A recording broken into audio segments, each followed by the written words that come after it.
உலக தமிழ் மக்கள் உங்கள் அனைவருக்கும் எனது அன்பான வணக்கங்கள்.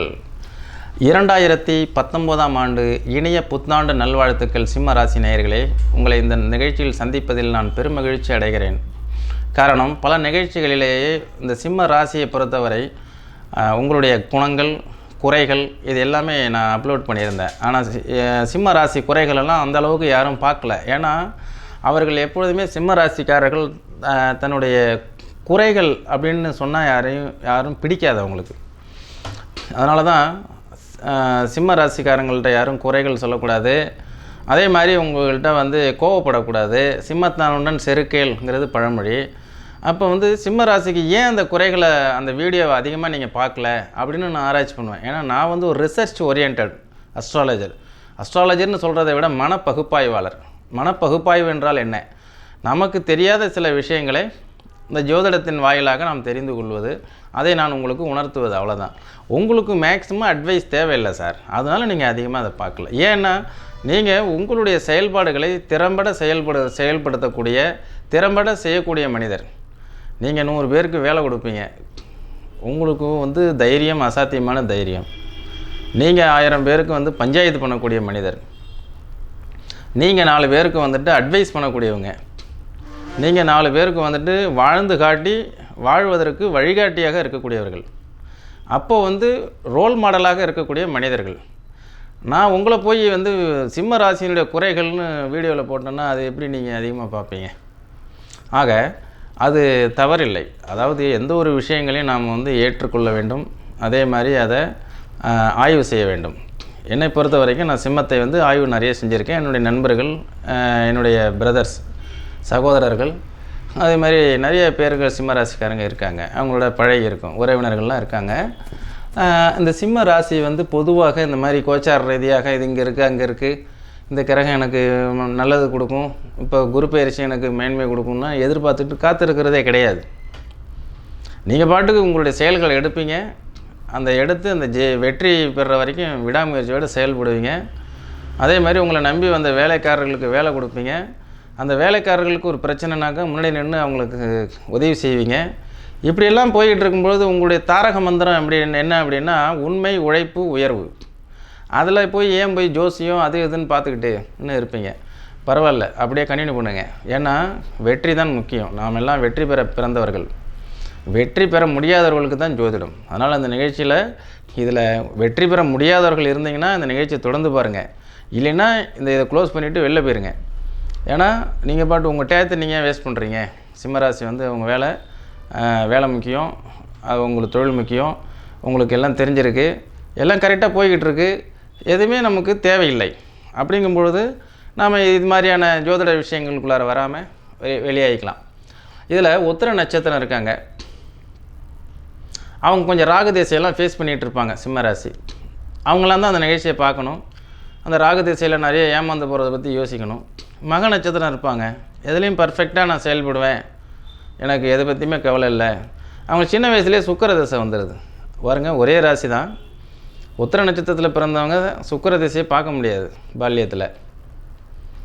ஆனால் மக நட்சத்திரத்தில் பிறந்தவங்க சின்ன வயசுலேயே சுக்கிர திசை. அது என்னென்னா லக்ஸுரி, ராயல் லைஃப் எப்படிலாம் வாழணும் அப்படிங்கிறது அவங்களுக்கு அது கற்றுக் கொடுத்துருது. அதை பேட்டர்னாக போட்டுக்கிட்டு நல்ல லைஃப் வாழ்ந்துருவாங்க. அதே மாதிரி பூர நட்சத்திரம் பிறக்கும்போதே சுக்கிர திசை தான். பிறக்கும்போது நான் ராஜா தான், நான் எந்த இடத்துல இருந்தாலும் ராஜா தான், அப்புறம் கிங்கு, அரசன். அப்போ அவங்கள்ட்ட போய் உங்களுடைய குறைபாடுகள்லாம் சொன்னோம்னா அவங்க ஏற்றுக்க மாட்டாங்க. அப்போது இதில் என்ன வருது அப்படின்னா, இந்த மக நட்சத்திரமாக இருக்கட்டும், பூரமாக இருக்கட்டும், உத்தரமாக இருக்கட்டும், அந்த கோச்சார ரீதியான சில நெருடலான சில சம்பவங்கள் தான் இந்த ராகு கேது பயிற்சி, குரு பயிற்சி, சனி பயிற்சி. இப்போ வரக்கூடிய 2019ஆம் ஆண்டு பிப்ரவரி மாதம் 13ஆம் தேதி இந்த ராகு கேது டிரான்சிட் ஆகுது. ஆல்ரெடி பாருங்கள், உங்கள் ராசியில் உங்களுடைய ராசிக்கு 12ஆம் இடத்துல இருந்த ராகு, 6ஆம் இடத்துல இருந்த கேது. இது ரொம்ப அற்புதமான ஒரு நல்ல இடத்துல இருக்குது, ராஜயோகமான இடத்துல இருக்குது.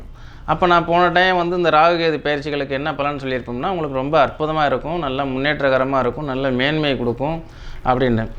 அந்த சிம்ம ராசியில் பார்த்தீங்கன்னா லாஸ்ட் வீடியோவில் ஒருத்தர் கமெண்ட்ஸ் போட்டிருப்பார், நீ சொன்னது மாதிரி அதுவும் வந்து வேணாக்கா நீ வாங்க போங்கலாம் இல்லை, நீ போட்டிருக்கிறது வந்து பார்த்திங்கன்னா அந்த எனக்கு எதுவுமே நடக்கலை 2018 இது வரைக்கும் வந்து எனக்கு எதுவுமே நடக்கலை, இதெல்லாம் பொய்.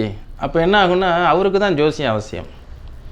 ஏன்னா அந்த கமெண்ட்ஸில் அவர் போட்டதுலேருந்து நான் என்ன தெரிஞ்சுக்கிட்டேன், ஓகே அவர் உத்திர நட்சத்திரமாகவோ அல்லது ஏதாவது ஒரு கெட்ட திசையை ஃபேஸ் பண்ணக்கூடியவராக இருந்திருப்பார். எதையும் நம்ம ஆய்வு கண்ணோட்டத்தோடு பார்க்கணும். அப்போ வந்து வரும்போது பசிக்கிறவங்களுக்கு தானே சார் சாப்பாடு, அப்போ அவர் தான் அந்த பசியை வந்து சொல்லியிருக்கிறார். அதுக்காகத்தான் அந்த நிகழ்ச்சியை நம்ம மறுபடியும் போடுறோம். இதில் வந்து என்னென்னா, திசாபுத்திகள் உங்களுக்கு நன்றாக இருந்து விட்டால் கோச்சார ரீதியான கெட்ட பலன்கள் பயன் தராது. திசாபுத்திகள் கெட்டு விட்டு கோச்சார ரீதியாக பலன்கள் நல்லா இருந்ததுன்னா அது யோகம். திசாபுத்தியும் கெட்டு அதே மாதிரி கோச்சாரம் கெட்டுருச்சுன்னா நற்பலன்கள் சுத்தமாக அடைய முடியாது. அதனால் இப்போ உங்களுக்கு என்ன மாதிரி இருக்குதுன்னு பார்ப்போம். இப்போ வந்து பார்த்திங்கன்னா 11ஆம் இடத்துக்கு டிரான்சிட் ஆகுது ராகு. இது தொழில் வகையில் ஏதாவது பிஸ்னஸ் ஆரம்பித்த சிம்மராசிக்காரர்கள்.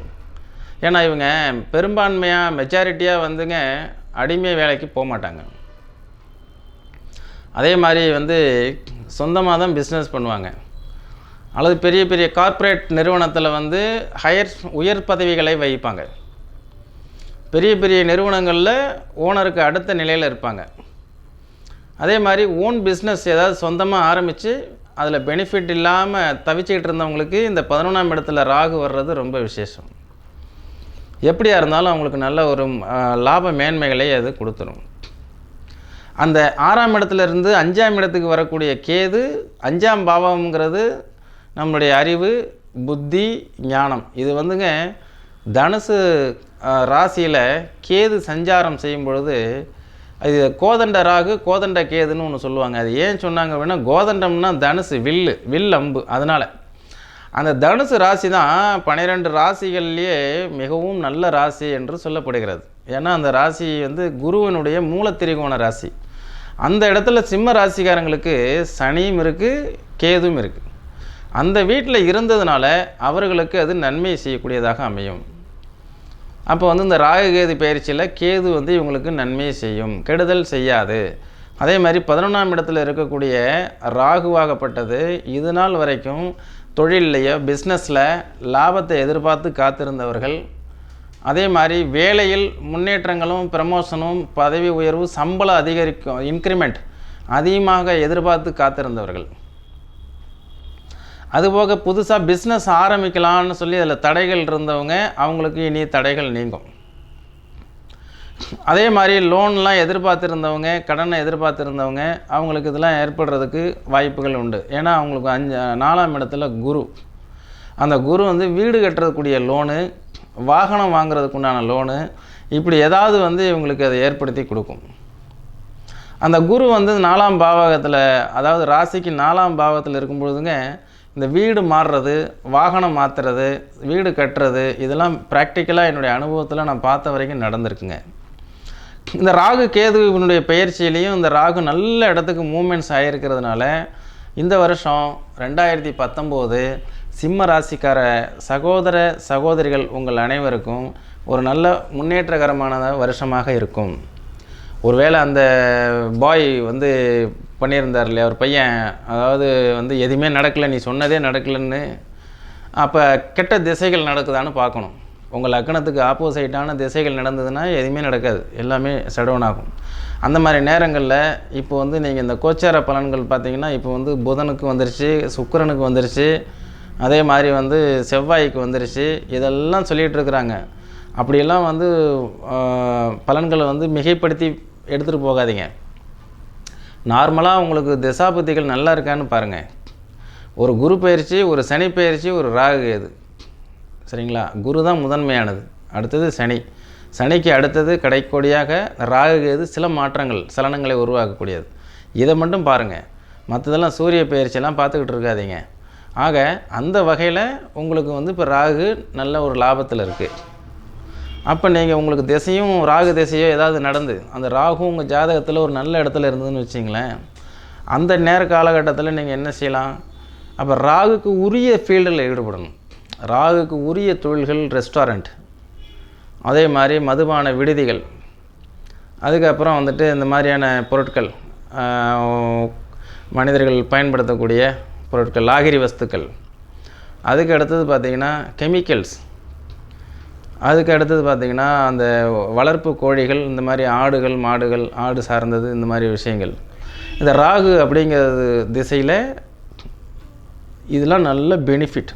அப்போ சிம்ம ராசிக்காரர் அந்த ராகு திசை நடந்து இந்த ராகுவும் லாபஸ்தானத்துக்கு ராகு வரும்பொழுது இந்த வரக்கூடிய 1.5 வருஷத்தில் தொழில் வகையில் அபரிமிதமான ஒரு வளர்ச்சியையும் ஒரு மாடிஃபிகேஷன்ஸ், ஒரு மாற்றங்களையும் ஏற்படுத்தி அதீதமான வெற்றியையும் அந்த சிம்ம ராசிக்காரங்க அடைவாங்க அப்படிங்கிறது தான் இதனுடைய கருத்து.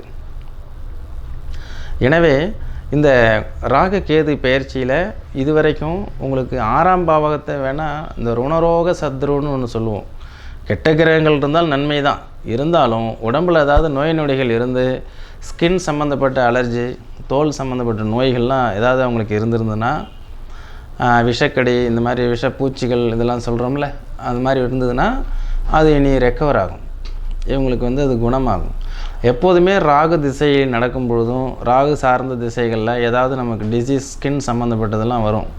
அந்த மாதிரி வந்ததுன்னா நீங்கள் ஆயுர்வேதிக் மெடிசன் எடுத்துக்கிறது நல்லது. கேரளா மாதிரி உள்ள ஊரில் போயிட்டு அந்த ஆயுர்வேதிக் மெடிசன் எடுத்துக்கிட்டிங்கன்னா அது உங்களுக்கு ரொம்ப நல்லாயிருக்கும். அதே மாதிரி இந்த படிக்கிறவங்க, கல்லூரியில் படிக்கிறவங்க, வேலைக்காக முயற்சி செஞ்சுட்டு இருக்கக்கூடியவங்க, கலைஞர்கள், கலைத்துறையை சார்ந்தவர்கள், அனைத்து துறையாக இருந்தாலும் அவங்க எல்லாருக்கும் அவங்க ஈடுபடக்கூடிய ஒரு பிஸ்னஸ் அப்படிங்கிறது உங்களுக்கு சாதகமாக இருக்குது. அதே மாதிரி இந்த சிம்ம ராசிக்காரர்கள் எதற்கும் அஞ்ச மாட்டார்கள், அஞ்சாதவர்கள். அந்த ராசிக்கு 5ல் சனியும் கேதுவும் இருந்தாலும் எதை பற்றியும் நீங்கள் கலங்க மாட்டீங்க. ஏன்னா நீங்கள் ஒரு பாசிட்டிவான அப்ரோச், பாசிட்டிவான மனிதர். நெகட்டிவ் அப்படிங்கிறது உங்கள்கிட்ட கிடையாது. அதிமேதாவியும் புல்தடிக்கு விழுவான் அப்படின்னு ஒன்று சொல்லுவாங்க. அந்த மாதிரி உள்ள சுச்சுவேஷனில் இருந்து அதிலிருந்து மாறி வந்திருக்கிறீங்க. அப்போ நீங்கள் நிலையான, ஸ்திரத்தன்மையான, அதே மாதிரி நீற்றுள்ளான என்னங்க, நம்மளுடைய அணுகுமுறைகள் இதெல்லாமே ஒரு சமமாக இருந்து அதெல்லாம் செயல்பாடுகள் செஞ்சிங்கன்னா உங்களுக்கு இந்த 2019 வருஷம் மிக அற்புதமான வருஷமாக இருக்கும் என்பதை இந்த சிம்ம ராசி நேயர்கள் நீங்கள் தெரிந்து கொள்ள வேண்டும். எனவே நேயர்களே, உங்கள்கிட்ட இல்லாத திறமை இல்லை, உங்கள்கிட்ட இல்லாத சொத்துக்கள், செல்வங்கள் இல்லை. உங்களால் செல்வத்தை சேர்க்கவும் முடியும், அதே மாதிரி நல்ல நிர்வாகத்தை வெளிப்படுத்தவும் முடியும். நல்ல நிர்வாக திறமையை வெளிப்படுத்தி அதன் மூலமாக வெற்றி பெறுவதற்குண்டான வாய்ப்புகளும் உங்களுக்கு நிறைய இருக்குது.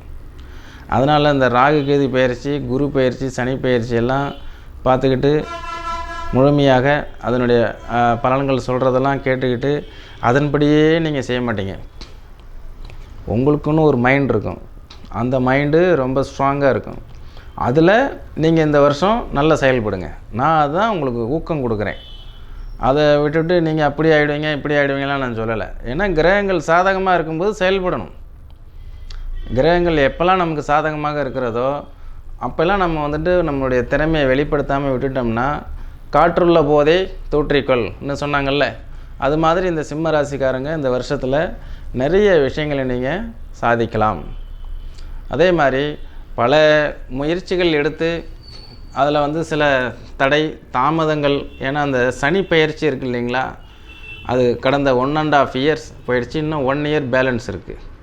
அந்த 1.5 வருஷத்தில் ஏதாவது ஃபீல் பண்ணிகிட்டு இருந்த சிம்ம ராசிக்காரர்கள், அதாவது 5ஆம் பாவகத்தில் இருக்கக்கூடிய சனி சில முடக்கங்களையும் சில சந்தேகங்களையும் சில முயற்சிகளை வெற்றி பெற முடியாமல் வச்சது, இப்படிலாம் இருந்ததாக ஃபீல் பண்ணிங்கன்னா அது இந்த வருஷம் ரிலீஸ் ஆகிடும்.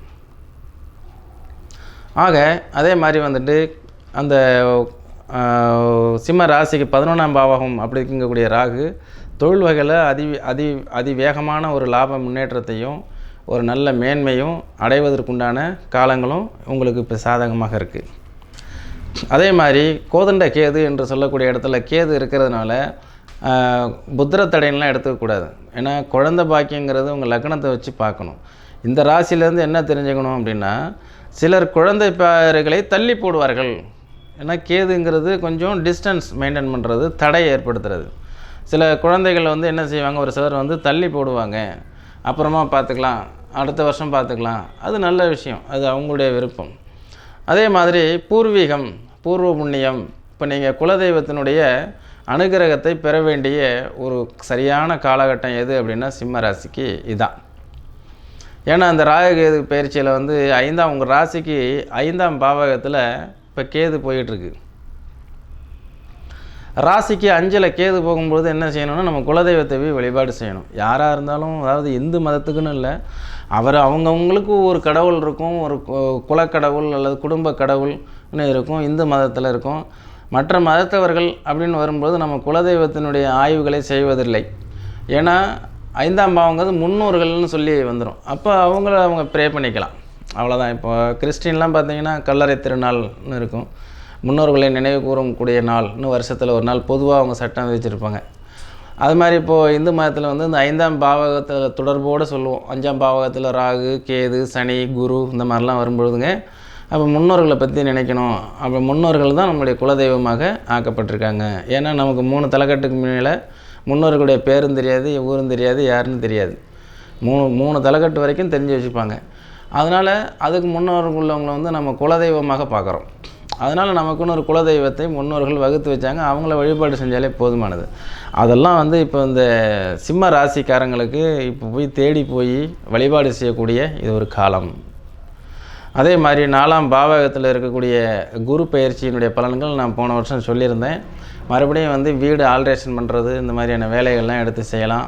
வீடு வாகனத்தை சரி செய்கிறது, அதே மாதிரி வீடு விற்பனை செய்கிறது அல்லது வாங்கிறது, கட்டிய வீடு வாங்கிறது, இது எல்லாமே வந்து உங்களுக்கு சாதகமாக போய்கிட்டு இருக்கக்கூடிய ஒரு காலம். எனவே நேயர்களே, நிறைய விஷயங்கள் நம்ம பேசலாம். நிறைய விஷயங்கள் வந்து இந்த 20 நிமிஷ வீடியோவில் நம்ம பேசி முடிக்க முடியாது. இந்த 2018 வருஷம் சிம்ம ராசிக்காரங்களுக்கு லாபகரமாக இருக்கும்.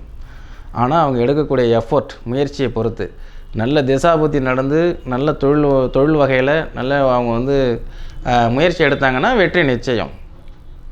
எனவே நேயர்களே, நாம் இந்த நிகழ்ச்சியினுடைய இறுதி கட்டத்தில் இருக்கோம். இனி அடுத்த நிகழ்ச்சியில் ஒரு நல்ல ஒரு மாறுபட்ட ஒரு ப்ரெடிக்ஷனோடு உங்களை சந்திக்கிறேன். நன்றி, வணக்கம்.